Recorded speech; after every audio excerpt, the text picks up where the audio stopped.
ವಿಶ್ವವಿಖ್ಯಾತ ನಾಡಹಬ್ಬ ಮೈಸೂರು ದಸರಾದ ಜಂಬೂ ಸವಾರಿಗೆ ಇನ್ನೇನು ಕೆಲವೇ ಗಂಟೆಗಳು ಕೂಡ ಬಾಕಿ ಇರುವಂತಹದ್ದು. ಈಗಾಗಲೇ ಅಂಬಾವಿಲಾಸ ಅರಮನೆಯಲ್ಲಿ ಜಂಬೂ ಸವಾರಿಗೆ ಬೇಕಾದಂತಹ ಅಂತಿಮ ಹಂತದ ಸಿದ್ಧತೆಗಳನ್ನ ಕೂಡ ಮಾಡಿಕೊಳ್ಳಲಾಗ್ತಾ ಇರ್ತಕ್ಕಂತಹದ್ದು.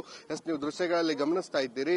ಎಲ್ಲಾ ರೀತಿಯ ಸಿದ್ಧತೆಗಳನ್ನ ಜಂಬೂ ಸವಾರಿಗೆ ಈಗಾಗಲೇ ಮಾಡಿಕೊಳ್ಳಲಾಗ್ತಾ ಇರ್ತಕ್ಕಂತಹದ್ದು. ಸುಮಾರು 1 ಗಂಟೆಯಿಂದ 1:18 ಒಳಗೆ ಸಲ್ಲುವಂತಹ ಶುಭ ಧನುರ್ ಲಗ್ನದಲ್ಲಿ ನಂದಿ ಧ್ವಜಕ್ಕೆ ಪೂಜೆಯನ್ನು ಸಲ್ಲಿಸುವುದರ ಮುಖೇನ ಸಿಎಂ ಸಿದ್ದರಾಮಯ್ಯ ಹಾಗೂ ಡಿಸಿಎಂ ಡಿಕೆ ಶಿವಕುಮಾರ್ ಅವರು ಒಂದು ಜಂಬೂ ಸವಾರಿ ಒಂದು ಮೆರವಣಿಗೆಗೆ ಚಾಲನೆಯನ್ನ ಕೊಡಲಾಗುತ್ತೆ. ಆನಂತರದಲ್ಲಿ ಎಲ್ಲಾ ರೀತಿಯ 125 ಕಲಾ ತಂಡಗಳೊಡನೆ 58 ಸ್ತಬ್ಧ ಚಿತ್ರಗಳು ಮತ್ತು ದಸರಾ ಗಜಪಡೆಯು ಕೂಡ ಅರಮನೆಯ ರಾಜಪಥಗಳಲ್ಲಿ ಒಂದು ಜಂಬೂ ಸವಾರಿ ಮೆರವಣಿಗೆಯಲ್ಲಿ ಪಾಲ್ಗೊಳ್ಳುವಂತಹದ್ದು. ಅದಕ್ಕೆ ಬೇಕಾದಂತಹ ಎಲ್ಲ ರೀತಿಯ ಸಿದ್ಧತೆಗಳನ್ನು ಈಗಾಗಲೇ ಮಾಡಿಕೊಂಡಿರ್ತಕ್ಕಂಥದ್ದು. ಅರಮನೆ ಅಂಗಳದಲ್ಲಿ ಸುಮಾರು 48,000ಕ್ಕೂ ಅಧಿಕ ಆಸನಗಳನ್ನ ವ್ಯವಸ್ಥೆ ಮಾಡಲಾಗಿರ್ತಕ್ಕಂತಹದ್ದು.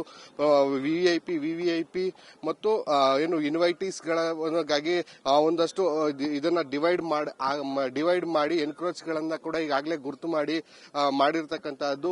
ಯಾವುದೇ ರೀತಿಯ ತೊಂದರೆಗಳು ಆಗಬಾರದು ಅಂತ ಹೇಳಿ ಪೊಲೀಸರನ್ನ ಕೂಡ ಬಿಗಿ ಭದ್ರತೆಗಾಗಿ ನಿಯೋಜನೆ ಮಾಡಿರ್ತಕ್ಕಂಥದ್ದು. ಮೈಸೂರು ನಗರಾದ್ಯಂತ ಸುಮಾರು 5,000ಕ್ಕೂ ಹೆಚ್ಚು ಪೊಲೀಸರನ್ನ ನಿಯೋಜನೆ ಮಾಡಿದ್ರೆ ಸುಮಾರು 15ಕ್ಕೂ ಹೆಚ್ಚು ಕೆಎಸ್ಆರ್ಪಿ ತುಕಡಿಗಳು ಸೇರಿದಂತೆ ಸುಮಾರು 6,000ಕ್ಕೂ ಹೆಚ್ಚಿನ ಪೊಲೀಸರು ಇವತ್ತು ಮೈಸೂರು ನಗರದಲ್ಲಿ ಕಾಕಿ ಕಣ್ಗಾವಲನ್ನ ಕೂಡ ಇರಿಸಿರುವಂತಹದ್ದು. ಅಲ್ಲದೆ ಇವತ್ತು ಮೈಸೂರು ಅರಮನೆ ಒಳಗೂ ಕೂಡ ಸಾಕಷ್ಟು ಸಾಂಪ್ರದಾಯಿಕ ಪೂಜೆಗಳು ಕೂಡ ನಡೀತಾ ಇರುವಂತಹದ್ದು. ಬೆಳಗ್ಗೆ 9 ಗಂಟೆಯಿಂದ ಪೂಜೆಗಳು ಆರಂಭ ಆಗ್ತವೆ. ಬೆಳಗ್ಗೆ 9:30ಕ್ಕೆ ಅರಮನೆ ಸವಾರಿ ತೊಟ್ಟಿಗೆ ಪಟ್ಟದ ಆನೆ, ಕುದುರೆ, ಹಸುಗಳು ಆಗಮನ ಆಗುತ್ತೆ.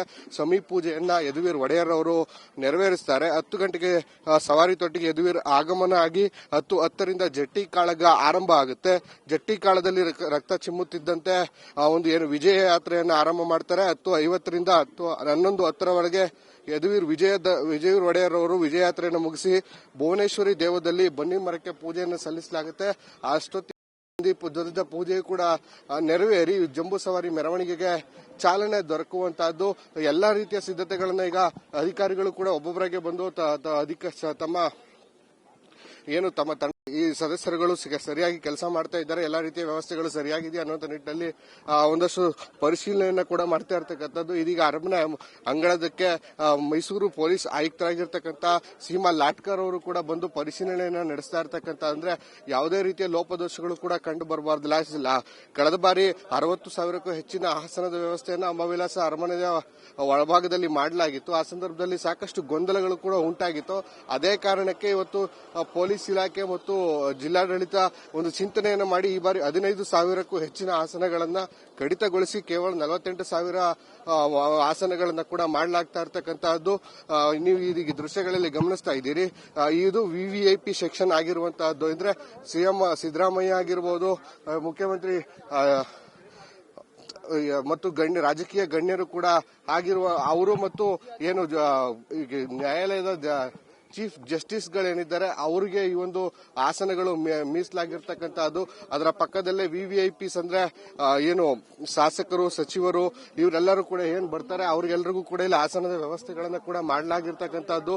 48,000ಕ್ಕೂ ಅಧಿಕ ಆಸನದ ವ್ಯವಸ್ಥೆಯನ್ನ ಅಂಬಾವಿಲಾಸ ಅರಮನೆಯಲ್ಲಿ ನಿರ್ಮಾಣ ಮಾಡಿದ್ದು. ಮತ್ತೊಂದು ಕಡೆ ಈಗ ದಸರಾ ಜಂಬೂ ಸವಾರಿಯ ಪ್ರಮುಖ ಆಕರ್ಷಣೆ ಆಗಿರ್ತಕ್ಕಂಥ ದಸರಾ ಗಜಪಡೆಗೂ ಕೂಡ ಒಂದಷ್ಟು ಚಿತ್ತಾರಗಳನ್ನು ಬಿಡಿಸುವುದರ ಮುಖೇನ ಜಂಬೂ ಸವಾರಿಗೆ ತಯಾರಿಯನ್ನ ನಡೆಸ್ತಾ ಇರ್ತಕ್ಕಂತಹದ್ದು.